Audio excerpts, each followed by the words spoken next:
누가복음 16장입니다. 19절에서 31절까지 말씀 제가 대신 봉독하겠습니다. 누가복음 16장 123면입니다. 신약성경.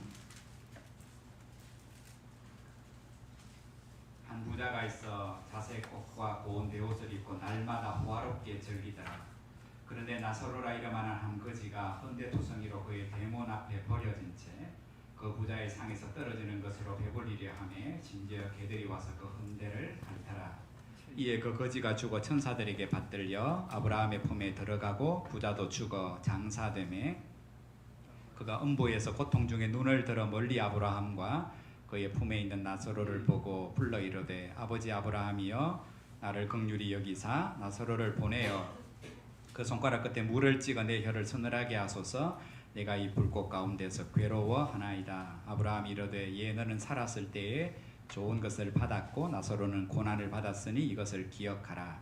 이제 그는 여기서 위로를 받고 너는 괴로움을 받느니라. 그뿐 아니라 너희와 우리 사이에 큰 구렁텅이가 놓여 있어 여기서 너희에게 건너가고자 하되 갈 수 없고 거기서 우리에게 건너올 수도 없게 하였느니라. 이르되 그러면 아버지여 구하오니 나사로를 내 아버지의 집에 보내소서. 내 형제 5이 있으니 그들에게 정언하게 하여 그들로 이 고통받는 곳에 오지 않게 하소서. 아브라함이 이르되 그들에게 모세와 선지자들이 있으니 그들에게 들을지니라.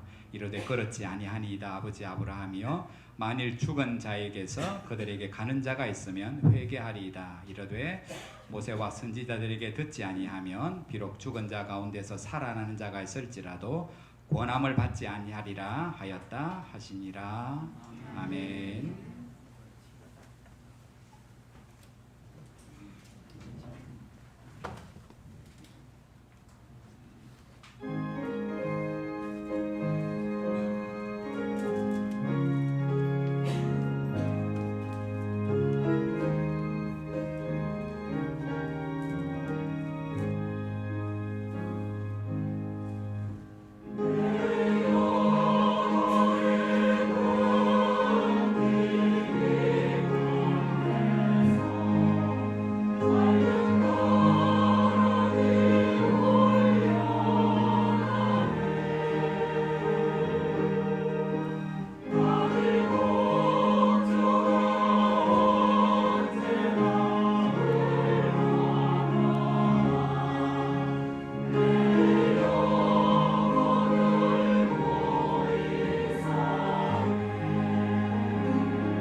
우리가 경험하고 그리고 믿는 것은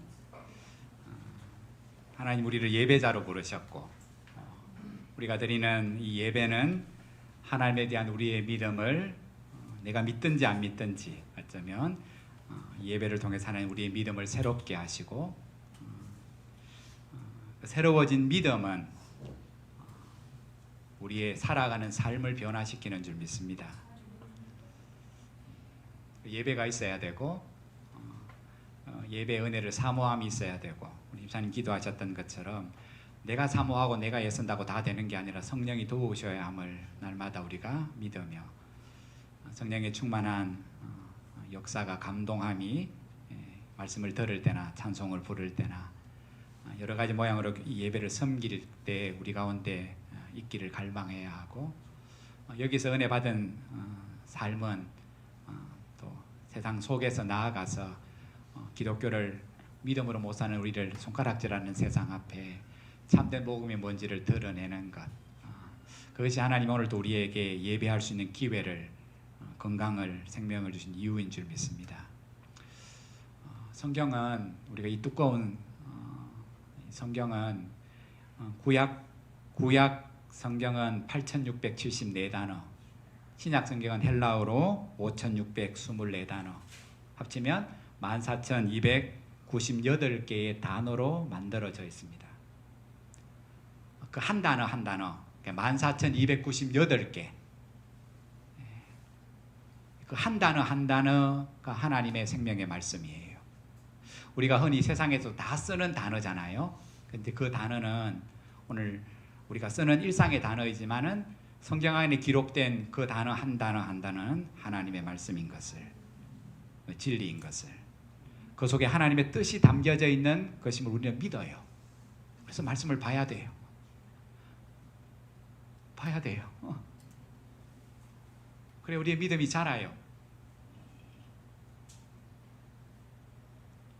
그 단어들 중에는 한 번만 쓰이는 단어가 있는 반면 우리가 잘 어디든지 성경을 찾으면 나오는 단어들이 있어요. 그죠? 사랑, 구원 이 단어는 성경 그냥 우리가 펼치기만 하면 500번 이상 나와요. 하나님의 뜻이 사랑이구나. 하나님 우리를 구원하시기를 기뻐하시는구나. 나도 하나님을 사랑하기를 원하시는구나. 그 하나님을 경외하기를 하나님은 바라시는구나. 순종하기를 바라시는구나. 수백 번 나와요. 더불어서 우리는 생각하기에 반대 단어 같지만 사랑, 구원, 소망 우리가 좋아하는 단어잖아요. 그 자체로 힘을 얻는 단어인데 성경에는 좀 부담스러운 단어 역시 몇백 번 나와요. 그게 심판, 지옥 별로 생각하기 싫잖아요. 부담스럽잖아요. 예수 믿는 우리도. 근데 성경은 내가 부담스럽든지 믿든지 안 믿든지 하나님의 말씀은 지옥과 심판의 말씀을 몇백 번 말씀하고 계셔. 우리가 안 찾아봐서 우리가 발견하지 못해서 그렇지. 구원은 심판과 상관이 있는 거예요. 심판은 없고 구원만 있지는 않아요. 천국만 있고 지옥이 없는 게 아니에요. 근데 특이한 점은 좀 여담이지만은 지금 세상에서 가장 가치 있는 단어로서는 이념, 평등, 남녀가 평등합니다. 그죠? 이 평등이라는 단어가 성경에는 없다는 거예요. 하나님은 평등하지 않아요. 대신에 쓰시는 단어가 뭐냐 하면 공평이에요. 하나님은 공평하시다. 그것을 이렇게 말합니다. 세상에 쓰는 속담을 인용해서 심은 대로 거둔다. 젊어서 지멋대로 살다가 늙어서 하나님을 섬긴다며 섬긴 그 인생하고 젊을 때부터 주를 위해 충성한 종하고 같으면 되겠냐? 우리는 같으면 좋을 것 같아요. 그러나 하나님의 말씀은 평등을 쓰지 않아요. 공평하다. 공평하다. 공평하시다. 하나님은 셈이 정확하시다. 정확하시다. 남이 나를 어떻게 평가하든지 오해하든지 과대평가하든지 과소평가하든지 내가 속상하든지 내가 기쁘든지 상관없이 하나님의 평가는 정확하다. 네 말에 대한 평가도 정확하고 네 삶에 대한 평가도 하나님이 정확하시다. 너무 속상해할 필요 없어요.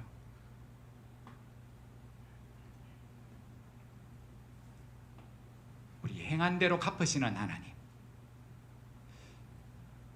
그렇다면 우리는 지금 나 자신, 예배하는 나 자신에게 연세가 지금 많으시든 그렇지 않든 상관할 것 없이 나는 오늘 무엇을 심는가? 심는 대로 거둔다면서요. 우리가 믿잖아요. 세상의 어른들의 말로 콩을 심으면 콩이 나지 팥이 안 난다고. 그럴 수는 없는 거라고. 열매가 있기 위해서는 뭔가를 심어야 되고 애씀이 있고 수고가 있어야 되는데 안 심어놓고 뭔가 있기를 바라면 세상 말로 도둑놈이라고 말하잖아요. 지 수고 하나도 안 해놓고 그때 학교에서 농부의 수고가 하나도 없이 가을에 많은 추수만 기대한다면 그건 도둑놈 심보잖아요.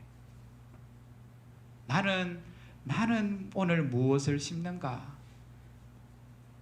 아무것도 심지 않으면서 추수의 기쁨을, 열매를 나는 기대하며 살아가고 있지는 않는가? 나는 참으로 하나님의 심판을 믿는가? 하나님이 셈하시는 날이 있다는 것을 믿는가? 지금 나한테 맡겨놓은 걸 하나님이 다 계산하실 날이 있다는 거 믿는가? 진짜 믿는가를 물어봐야 됩니다. 진짜 믿는가? 그럼 이래 살아도 되는가? 뭐 위에 사는가? 썩어질 것을 열심히 심으며 그 세상의 열매를 바라고 사는가? 아니면 도덕도 좀도 동록도 들지 못하는 하늘의 창고에 오늘 쌓아두기 위하여 지금 열심히 사람이 나를 알아주지 못해도 열심히 심고 있는가? 그 하나님의 심판, 셈하심을, 상주심을 진짜 믿는가? 그 믿는가 안 믿는가? 지금 내가 뭐를 하고 있는지를 살펴보라고. 그러면 내 안에 있는 믿음이 진짜인지 아닌지 안다. 오늘도 우리가 예배를 시작하며 기립해서 첫 번째 했던 그 고백 중에 하나가 사도신경이잖아요. 하나님을 믿습니다. 주님을 믿습니다. 그분이 십자가를 지시고 우리를 구원하셨음과 부활하심을 믿습니다. 그리고 그 우편에 계신 하나님이 산자와 죽은 자를 심판하러 오심을 믿습니다. 우리가 매일마다 그 고백합니다. 내가 뭐를 날마다 믿고 살아야 할지. 이제는 뭐 줄줄 외우잖아요. 뜻없이 외우면 주문이 돼요. 주기도문도 사도신경도 주문이에요. 그러나 그 단어 하나 안에 심판이라는 단어. 진짜 믿는가? 믿으면 그렇게 말하고 사는가? 그렇게 행동하는가?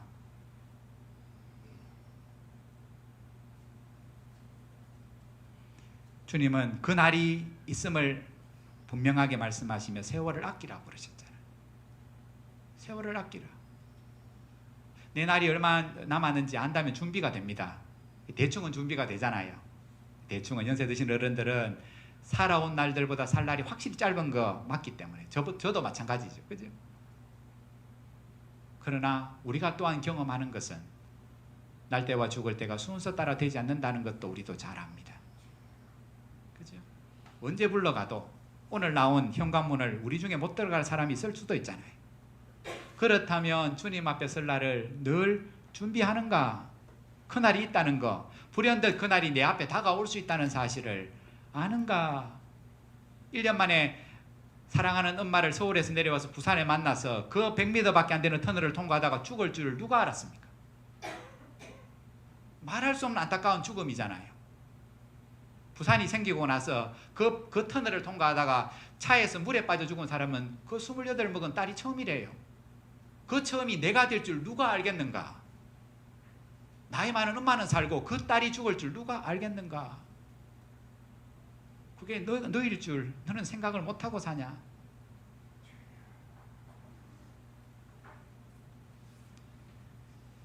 예수님이 하신 많은 말씀은 구원에 관한 말씀이잖아요. 근데 구원을 우리에게 깨우치시기 위해서 많이 하신 비유 안에 지옥에 관한 말씀이 대부분이에요. 여러분, 양과 염소의 비유, 그죠? 알곡과 가라지의 비유, 예수님이 하신 모든 비유의 사실 핵심은 오늘 구원과 심판을 같이 말씀하는 거예요. 나는 구원자로 왔다. 그러나 뭡니까? 결국에 그 구원자를 믿는 그들에게 마지막 하신 말씀은 내가 갔다가 뭐 한다고 다시 온다. 그죠? 내가 심판의 주로 다시 온다. 너에게 맡긴 것을 다 찾는다. 다 찾는다. 그래, 우리가 맡은 것 너희 거 아니다. 시간도 너희 거 아니고 돈도 너희 거 아니고 건강도 너희 거 아니다. 마음대로 쓸 게 아니다. 다 찾는다. 내 입 갖고 왜 내 말 못해? 아니다. 하나님이 무익한 말도 혹은 상대방을 위로한 말도 다 기록해서 그에 대해서 하나님이 벌하시고 심판하신다. 네 입이 아니다 그거. 진짜 하나님의 말씀을 믿는가? 그 심판의 날이, 상주심의 날이 반드시 있음을 믿고 오늘 그 말씀이 그 지옥과 그 천국을 하나님이 심판을 가르치는 말씀 앞에 오늘 우리는 내 마음을 새롭게 하며 살아가는가? 하나님은, 주님은 오늘 또 우리가 늘 대하는, 듣는 이 말씀을 통해서 우리의 심령이 새로운 다짐과 결심이 있어서 그 결심과 다짐으로 세상에 미혹되지 아니하고 날 구원하신 하나님 앞에 그 서는 그날까지 지혜롭고 충성된 종으로 살아가기를 하나님은 바라시는 거예요. 오늘 예배하는 우리들에게. 히브리서 기자가 진리를 이렇게 말하잖아요. 한 번 죽는 것은 사람에게 정해진 것이요. 그러면 끝이 아니라 그 후에는 심판이 있으리니. 기억하고 살라고. 한 번 죽는 것은 모든 사람에게 정해졌다. 알지? 그 세상 사람들도 다 안다. 근데 생각 안 하고 살라 한다. 재수 없다고. 그러나 그 후에는 반드시 그 삶에 대한 평가가 있다. 믿음으로 살았는지 아닌지에 대한 하나님의 심판이 있다. 성도 여러분, 하나님의 이 심판에 관한 말씀 우리를 겁줄라고 하시는 말씀이 아닙니다. 그죠? 하나님이 심판의 말씀, 부담되는 말씀을 하시는 이유는 우리의 삶, 우리의 믿음을 다시금 그 말씀 앞에 살펴서 내가 그 생명의 길을 걷지 않고 있다면 그릇된 길을 벗어나서 빨리, 얼마 남지 않은, 언제 불러가실지 모르지만은 살아있는 동안 하나님 앞에 충성된 종으로 살아가게 하시기 위해서 심판의 말씀을 하시는 거예요. 더불어서 지금 내가 땅에 속한 것들, 썩어질 것들에 오늘 내 인생을 낭비하다 심판대 앞에 설 것이 아니라 구원과 심판에 담겨진 하나님의 사랑을 다시 한 번 더 그 말씀 안에서 깨닫고 부르심에 순종하며 영원한 가치 있는 것을 위해서 살게 하려 하시려고 오늘 이 주일날 오늘 이 말씀을 우리 가운데 또다시 들려주고 계시는 거예요. 너는 진짜 하나님의 심판을 믿냐? 거기에 맞추어서 인생을 설계하며 살아가냐? 그러므로 우리 모두는 다시금 하나님의 생명의 말씀을 듣고 읽고 깨달아서 우리의 마음의 각오를 새롭게 해야 하며 정신을 차려서 새로운 믿음의 삶을 새롭게 시작해야 하는 거예요.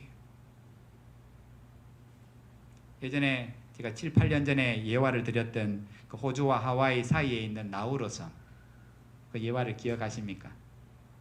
조그마한 울릉도 3분의 1 크기, 차로 돌면 섬둘레에 고작 18km밖에 안 되고 거기에 인원이 지금도 한 1,700명밖에 안 살아요. 근데 한 나라예요. 그 조그마한 섬이.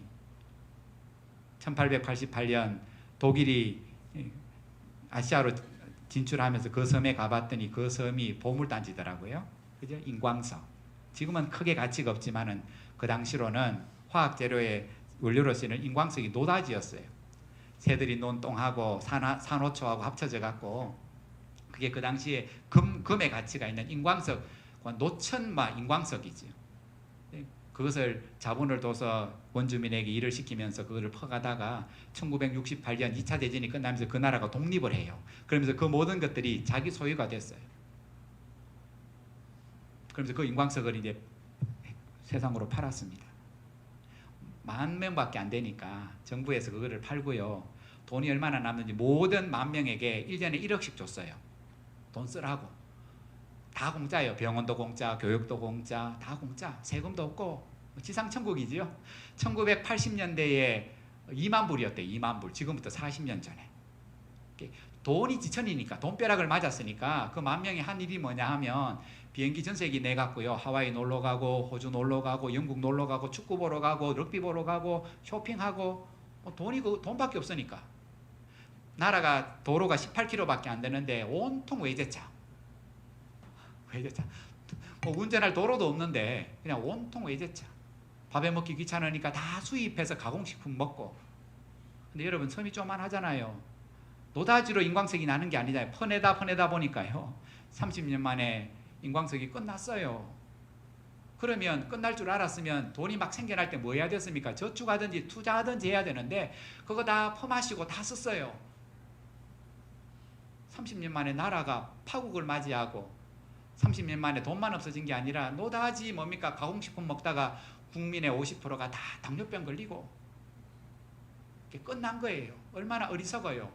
언젠가는 그 조그만 섬의 인광석이 끝날 줄 알았더라면 그 끝날 날을 다 준비하고 지혜롭게 살아야 하는데 다 퍼마시고 놀다가 같이 망하는 거지. 같이 망하는 거. 그게 어리석은 인생이라는 거예요. 그 사람들만 그런 게 아니라 오늘 우리가 하나님의 말씀 앞에 마음의 각오를 다지지 아니하면 우리는 그 사람들하고 다르다 생각할지 몰라도 똑같이 그렇게 살아간다는 거예요. 여러분, 그런 의미에서 지혜로운 인생이란,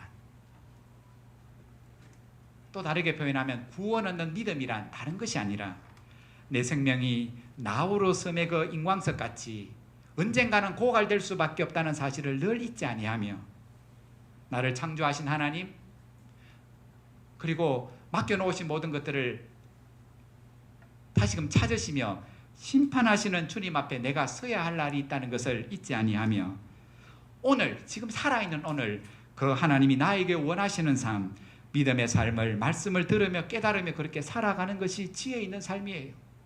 그게 바로 구원 얻는 믿음의 삶이에요. 사도행전 17장에 보면 사도 바울이 전도 여행을 떠나다가 쫓겨갔고 갈라디아에서 우리가 말하는 아덴이라는 섬으로 피신하잖아요. 가봤더니 온 아덴의 도시에 우상천지네요. 아데오바고에서 오늘 우상을 섬기는 그들에게 예수 그리스도의 복음을 전하잖아요. 그 복음의 요지가 세 단어입니다. 사도 바울이 복음을 전하는데 예수 그리스도 복음이 뭐냐 묻는 그들에게 세 가지를 딱 전합니다. 단어로. 그게 바로 죄와 부활과 심판이에요. 바울이 설교한 것을 딱 세 단어로 죽이면 세 단어, 죄, 심판, 부활. 그러면서 덧붙인 말씀이 뭐냐 하면 보십시오. 예수 그리스도가 부활하신 것을 우리에게 보여주신 것은 하나님이 반드시 그 예수를 통해서 심판하신다는 증거입니다. 부활을 믿습니까? 부활에서 끝나는 게 아닙니다. 그 부활하신 주님은 다시금 심판해 주러 오십니다. 부활의 주님만 믿는 게 아니라 심판하실 주님을 믿어야 됩니다. 그래야 죄 문제가 해결됩니다. 나중에 잡혀가서 감옥에서 벨리스 총독을 만났을 때도 똑같이 말했습니다. 네가 먹는 예수의 도가 뭐냐? 그렇게 물었을 때 그 벨릭스에게 사도 바울이 똑같이 세 단어로 표현했습니다. 그게 뭐냐? 의와 절제와 심판입니다. 똑같이 나오는 단어가 뭡니까? 심판이에요. 아덴 사람들에게, 벨릭스에게 그 복음을 전할 때에 바울이 의입니다, 회개입니다, 죄입니다, 부활입니다, 절제입니다. 그것이 다 복음을 담고 있는 단어들이에요. 근데 거기에 두 번 다 빠지지 않고 표현했던 단어가 복음이란 심판을 믿는 겁니다. 심판을 믿는 겁니다. 예수님이 오셔서 설교하신 첫 번째 설교가 뭡니까? 때가 찼고 하나님의 나라가 가까웠으니 회개하고 복음을 믿어라. 이게 예수님이 첫 말씀이에요. 때가 찼고 하나님의 나라가 가까웠으니 회개하고 복음을 믿으십시오. 하나님의 심판의 날이 가까워왔습니다. 그러므로 무엇보다 하나님과의 어그러진 관계를 여러분 날마다 바르게 하셔야 됩니다. 그러려면 죄 문제가 해결돼야 됩니다. 죄가 모든 것을 다 망칩니다. 여러분 스스로 죄 문제를 어찌할 수 없음을 아시기에 하나님이 그 아들을 보내셨습니다. 그러므로 그 아들을 믿어야 됩니다. 그 의를 드리워야 됩니다. 그리고 나서 단호하게 다시는 그 죄를 짓지 않도록 내 욕심과 욕망을 절제 잘라내야 합니다. 그리고 하나님이 여러분에게 맡기신 것, 거기에 대한 열매가 있는지를 날마다 살피며 살아야 됩니다. 하나님의 나라가 가까이 왔습니다. 그리고 나서 그 이후에 예수님이 하신 여러분 천국의 복음을 전하실 때마다 늘 천국을 이야기하시면서 빠지지 않았던 게 뭐냐면 심판과 심판의 때가 있다는 사실을 누차 강조하셨어요. 그러면서 그 구원과 심판의 말씀을 듣는 자들의 심령을 예수님은 날마다 일깨우셨어요. 주님이 들려주시는 말씀 그 아니고는 아무것도 사람이 변화되지 않기 때문에. 오늘 우리가 읽는 누가복음 말씀도 그렇잖아요. 아브라함과 부자가 대화가 하잖아요. 그죠? 그 대화 중에 아브라함이 하나님을 대신해서 하는 대답이 뭡니까? 얘야, 기적이 사람을 못 바꾼다. 죽은 자가 벌떡 일어나서 그런 사람이 하늘에서 노다지로 이 땅에 떨어와도 봐라, 그 죽은 자들이 와서 봐라, 내가 가봤더니 여러분이 가보지 못해서 가봐야 믿겠다는, 오늘 여러분에게 지옥이 분명히 있습니다. 백날 말해도 믿을 것 같지? 안 믿는다. 이미 그들에게 내가 모세와 선지자들의 말씀이 그들에게 있으니 그들에게 들을지어다. 오늘 들어라. 그 말씀을 들어야 산다. 그래야 그 말씀이 너의 삶을 바꾼다. 새로운 다짐이 생기게 된다.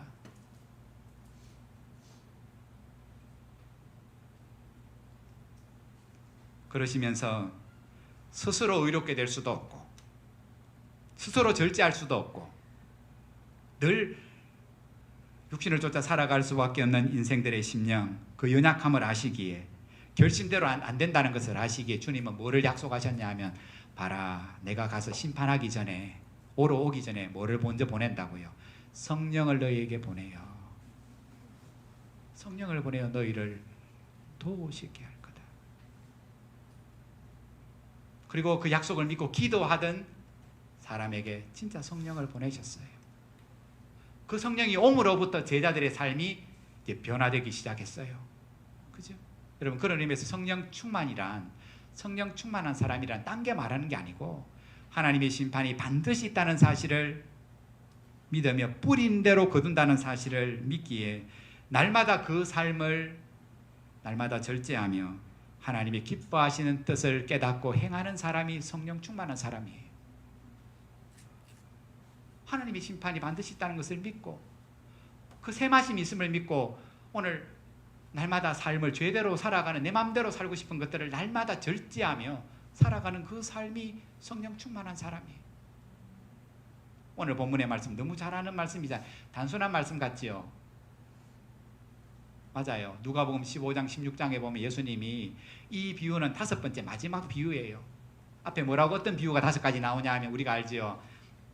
그 100마리 양 중에 한 마리 잃어버린 거 찾는 이야기.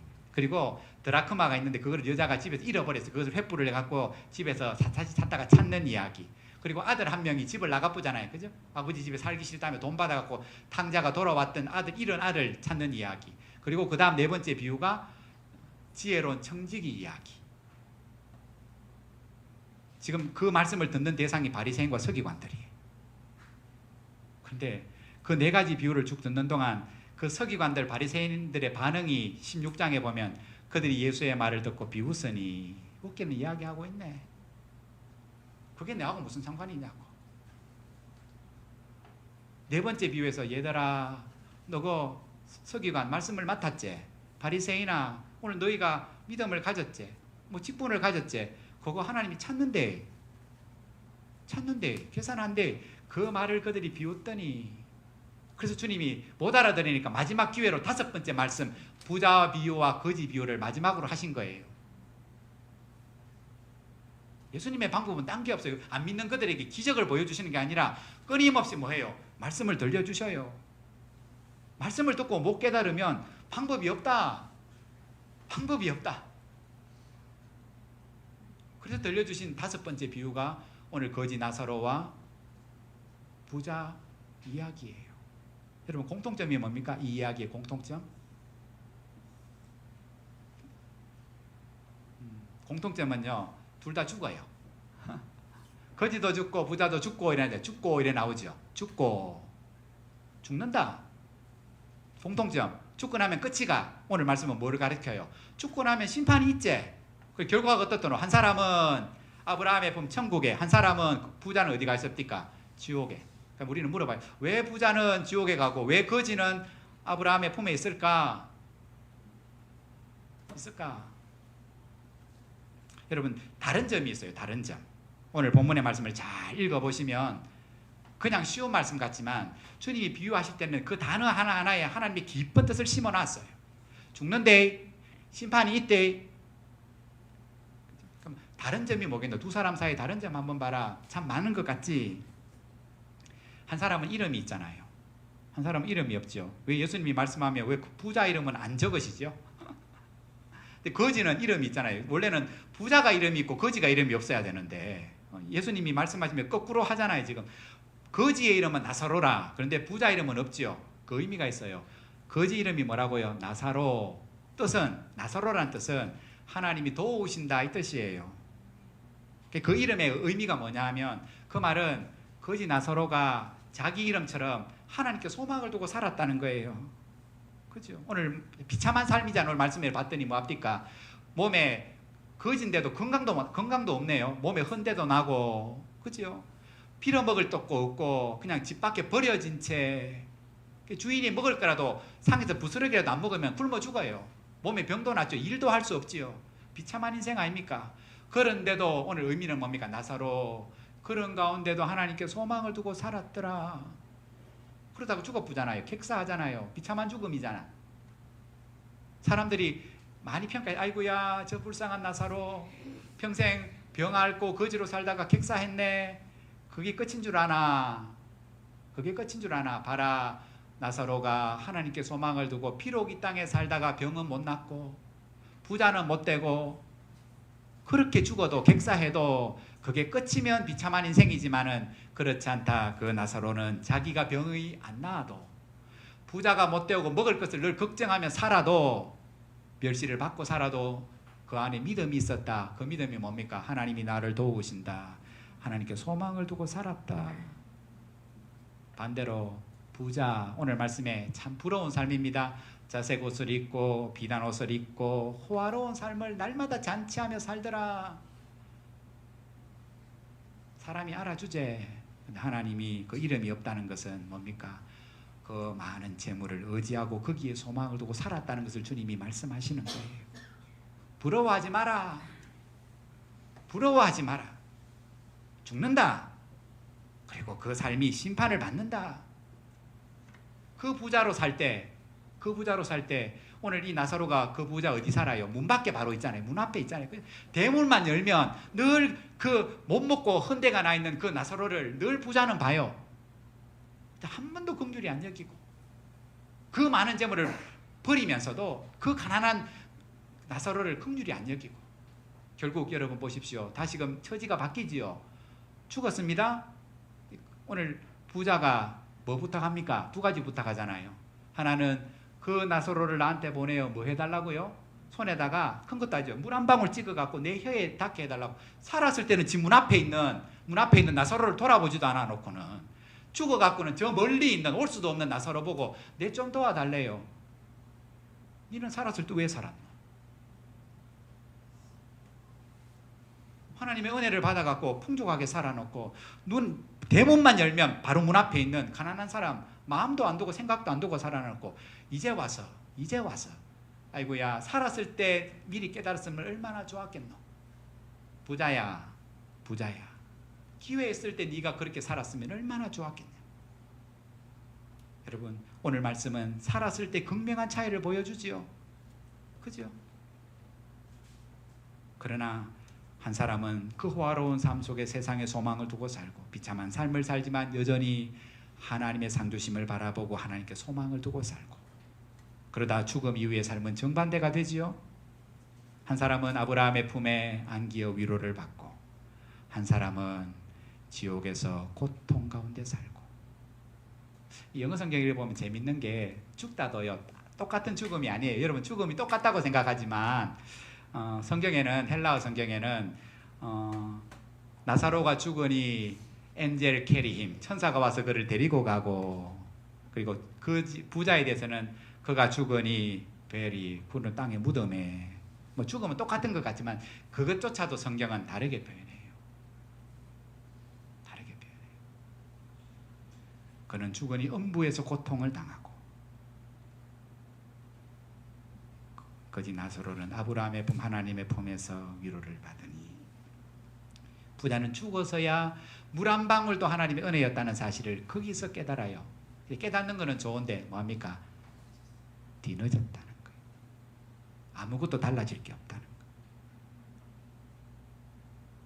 마지막으로 27절에 31절에 보면 부자와 아브라함의 대화가 나오죠. 그렇죠?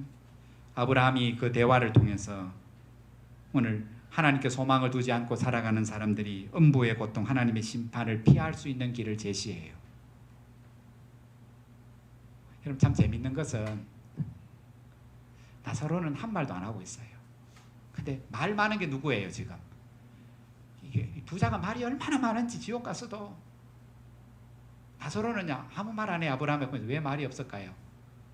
모든 것이 다 하나님의 은혜이기 때문에. 거지보다 이 부자보다 뭐 자기가 믿음이 좋아서도 아니고 더 의로워서도 아니고 그죠? 그냥 하나님께 소망을 두고 산 것밖에 없는데 그 아브라함의 품에서 위로를 받는 것은 하나님의 은혜밖에 없기 때문에 그냥 감사하고 한 말이 없는데 이 부자가 얼마나 말이 많은지 그 말을 한번 보십시다. 뭐 말합니까? 뭐라고 호소합니까? 그죠? 물 한 방울 다라는 거는 안 되고 봐라 못 간다. 네가 오지도 못하고 갈 수도 없다 말하니까 마지막 두 번째 호소를 말하죠. 그 호소가 뭡니까? 땅에 내 형제 살아있는 형제가 있는데 내처럼 산다는 거예요.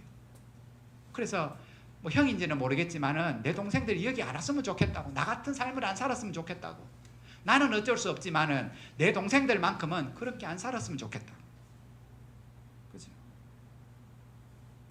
여러분 이 말은 뭐를 암시해요? 이 부자가 살았을 때 뭐 생각 안 하고 살았지요? 아이고 왜 지옥이 있나? 내가 지옥 가겠나? 이렇게 생각하고 살았다는 거예요.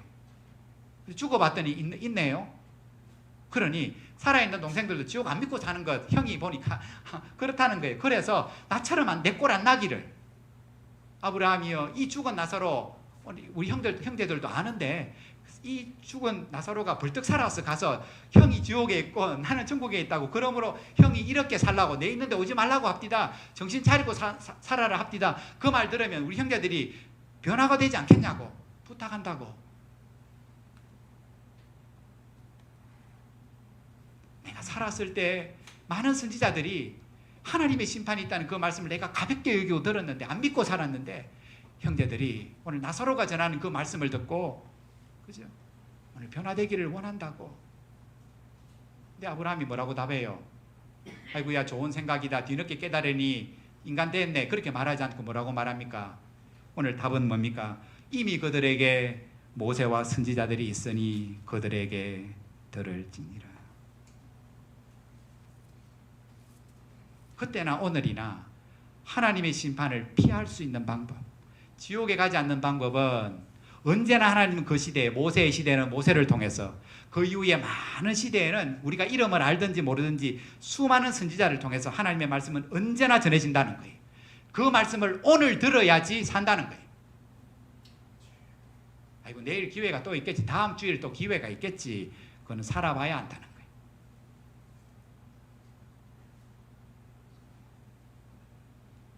그들에게 들을지니라. 그러고 보면 이 부자가 왜 지옥에 갔는지를 알아요. 왜 지옥에 갔어요? 심판이 있다는 선지자들의 말, 그가 어릴 때부터 회당을 드나들며 들었던 모세 율법의 말씀을 안 믿었다는 거예요. 안 믿었다는 거예요.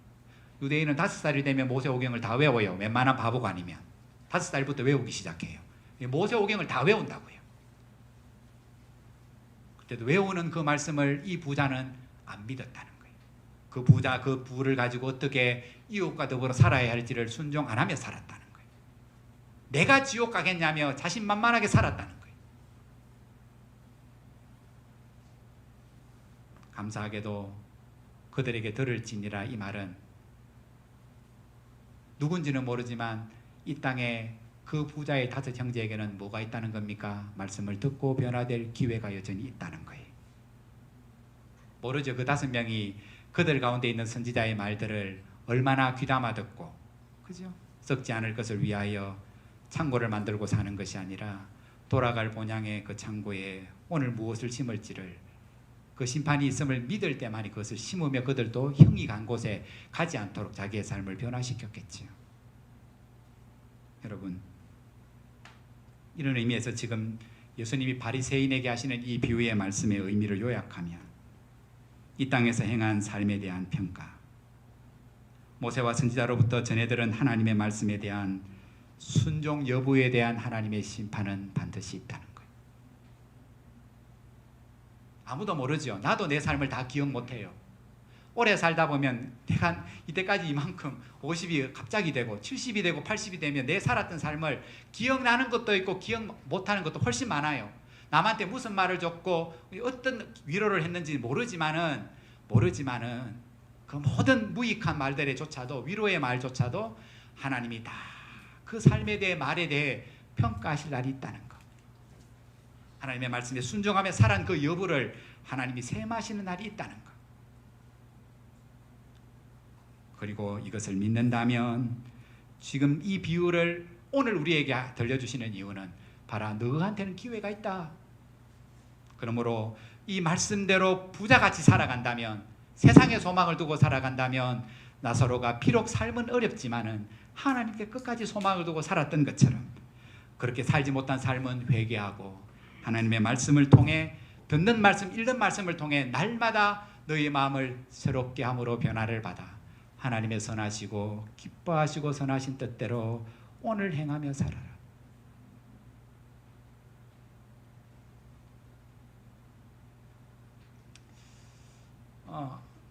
죄송합니다. 영어 문구를 하나 띄울게요. 영어로 수건데요. 풀 잡아당기다 뜻이고 삭스는 양말이라는 뜻이거든요. 업은 위로. 그래서 풀, 6월, 삭스업 이라면 당신의 양말을 당기십시오. 우리 양말 신으면 목 짧은 거 외에 목이 길면 이렇게 신고 이렇게 위로 쭉 당기잖아요. 그죠? 그 뜻이에요. 양말을 끌어올리십시오.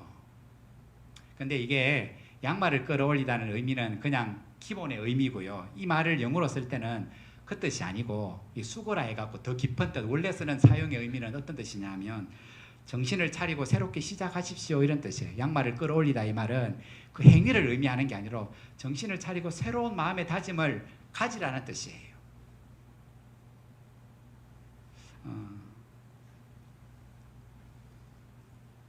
지금도 KBS 해설위원으로 있는 그 이영표 그 해설위원이 지금 양말 공장을 해요. 양말을 만들어서 파는 회사를 하는데 그게 사회적 기업이에요. 그 돈을 자기가 가져가는 게 아니고 수익이 생기면 그 수익을 국내나 국외나 어려운 사람들에게 다 나눠주는 사회적 기업을 해요. 근데 그 회사 이름이 뭐냐 하면 싹스업이에요. 앞에 거 빼고 싹스업. 왜 자기 회사 이름을 양말을 만드는 회사를 만들고 그 회사 이름을 싹스업 새겨서 그 회사에서 파는 양말 밑바닥에 보면 싹스업이라는 글자를 크게 새겨놨어요.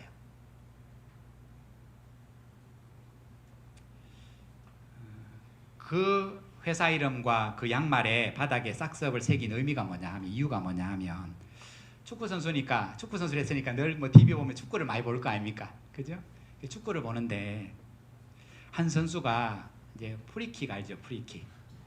프리킥을 하기 위해서 공을 이렇게 가져가고 이제 그 선수가 차는 공을 이제 상대편 골대에 넣으려고 자기 편 선수들이 막 모여 있고 그거 안 들어가게 하려고 이제 수비 선수들이 막 모여서 선수를 막하고 분주하게 움직이는데 선수가 공 차기 전에 갑자기 양말을 썩 이렇게 끌어올리더래요. 여러분 축구 양말은 이렇게 길어요. 왜냐하면 그 양말이 안에 있는 가드 앞에 촛대뼈를 막기 위해서 그 앞에 이렇게 뭐 가드를 넣고 그걸 이렇게 감싸고 있거든요. 근데 열심히 뛰다 보면 그 뭡니까 양말이 이렇게 내려가잖아요. 근데 이 축구 선수가 코너킥을 차기 전에 양말을 이렇게 끌어올리더래요. 많이 내려간 것도 아닌데. 근데 그 장면이 갑자기 이영표 해설위원 소리가 갑자기 마음에 확 다가오더래요. 자기도 무의식 중에 많이 하던 건데 모든 선수가 그렇게 하는 건데 근데 그 선수가 양말을 끌어당기는 의미가 뭔지가 여기처럼 마음에 확 저 선수가 지금 새로운 마음의 다짐이 있구나. 왜냐하면 그때 상황이 무승부 상황에서 후반전이 다 끝나가고 이제 골을 넣을 수 있는 마지막 기회인 거예요. 그러니까 그 공을 차는 사람이 그냥 마음대로 찰 수 없는 거죠. 정확하게 잘 한 번의 실수를 놓치지 않도록 자기 편 공격수 머리 위에 딱 떨어지도록 진짜로 신경을 써서 차기 위해서 와, 내가 잘 차서 이 경기에 이겨야 된다 하는 그 마음의 다짐을 새롭게 하는 거예요.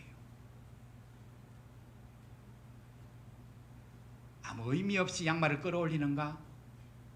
다짐하며 그 양말을 끌어올리는가? 자기 눈에 그 선수는 마음의 새로운 다짐으로 이기겠다는 결심으로 오늘 그 양말을 끌어올리더래요. 아, 그래서 싹스업을 해야 되겠다.